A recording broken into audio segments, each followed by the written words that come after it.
வணக்கம் நண்பர்களே. நேற்று ஹேர் டிரான்ஸ்பிளான்ட் பண்ண கையோடன்னு சொல்ல முடியாது, மண்டையோட ரூமுக்கு வந்து சேர்ந்துட்டேன். வலிலாம் பெருசா இல்ல, ஆனா நான் இது ஃபுல்லா இந்த டோனர் ஏரியா படாம செங்குத்தா உட்கார்ந்ததுல தூக்கம் தான் சிக்கமா இருந்தது. இப்போ இருக்க ஒரே டாஸ்கே இந்த கெட்டப்பையும் செட்டப்பையும் வச்சுட்டு சேஃபா சென்னைக்கு டிராவலிங்ல போய் சேரணும். டே 1ல இருந்து அடுத்த 5 நாளைக்கு அந்த ஏரியா ட்ரை ஆகாம இருக்கிறதுக்கு இந்த சலைன் வாட்டரை எவ்ரி 1 hour பசக்னு அடிச்சுக்கிட்டே இருக்கணும். மண்டையில போட்டிருக்க கட்டில மிச்சம் இருக்க மூஞ்ச தேடி கண்டுபிடிச்சு கழுவி கீழே பிரேக்ஃபாஸ்ட் சாப்பிட்டு ஏர்போர்ட்டுக்கு கிளம்பிட்டேன். நம்ம ஊர்ல தான் ராபிடோ புக் பண்ணா 50 ரூபா எக்ஸ்ட்ரா கேட்கறாங்கன்னு பார்த்தா கோயம்புத்தூர்லயே அதே நிலைமை தான். ஐ திங்க் இது யூனிவர்சலா போயிட்டு இருக்குன்னு.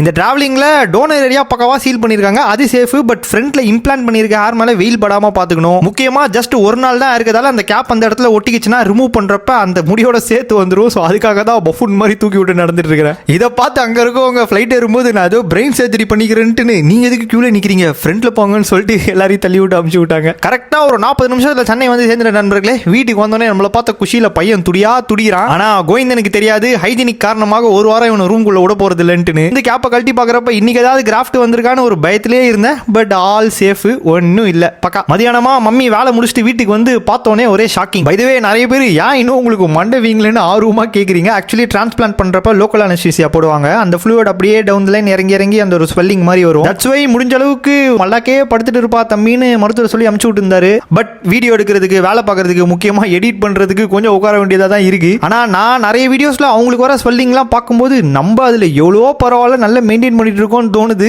ஈவென்ச்சுவலி அப்படியே போக பார்ப்போம். முதல் நாள் ஹோட்டல்ல நல்ல தலகாணிலாம் புசுன்னு போட்டுருந்தாங்க. ஓரளவு மேனேஜ் பண்ணி தூங்கியாச்சு. பட் அதே செட்டப்பை வீட்டில் மெயின்டைன் பண்றது தான் கொஞ்சம் டாஸ்கா இருக்கு. ஆக்டிவிட்டி பொறுத்த வரைக்கும் 2 வாரம் கழிச்சு ஸ்டார்ட் பண்ணலாம்னு பிளான் பண்ணியிருக்கேன். முக்கியமா முதல் வாரம் வீட்டை விட்டு வெளில போத்தாவல்ல, டிராஃப்டை காப்பாத்திட்டு இங்கே இருக்கலாம்னு யோசிச்சு வச்சிருக்கேன். ஸோ இந்த கேப்ல நமக்கு morning to night full time இருக்கு. இதை யூஸ் பண்ணி உபயோகமா ஏதாவது கத்துக்கணும். இப்பதான் கொஞ்சமா பர்சனல் ஃபினான்ஸ் பத்தி வீடியோ எல்லாம் பார்த்து கத்துக்கிட்டு இருக்கேன் நண்பர்களே. தினந்தோறும் கண்டென்ட் ஃபில் பண்றதுக்கு இந்த டிரான்ஸ்பிளான்ட் பத்தி நிறைய பேர் சில டவுட் கேட்கறீங்க. அதை அப்படியே போட்டு கொஞ்சம் மேனேஜ் பண்ணலாம்னு இருக்கேன். இதை தவிர்த்து நான் நடுவில் ஒரு வாரத்துக்கு முருங்கைக்கீரை இட்லி செய்வது எப்படின்னு ரெசிபிஸ் வீடியோ கூட இறக்கலாம். இந்த மாதிரி கண்டென்ட் பிளான் பண்றதுக்கு நிறைய யோசிச்சு வச்சிருக்கேன். எப்படி மேனேஜ் பண்றேன்னு பார்ப்போம். பை நண்பர்களே, நான் உங்களை நாளைக்கு டே 3 டோனர் ஏரியா ரிமூவிங்ல சந்திக்கிறேன். டாடா, மாண்டபத்திரம்.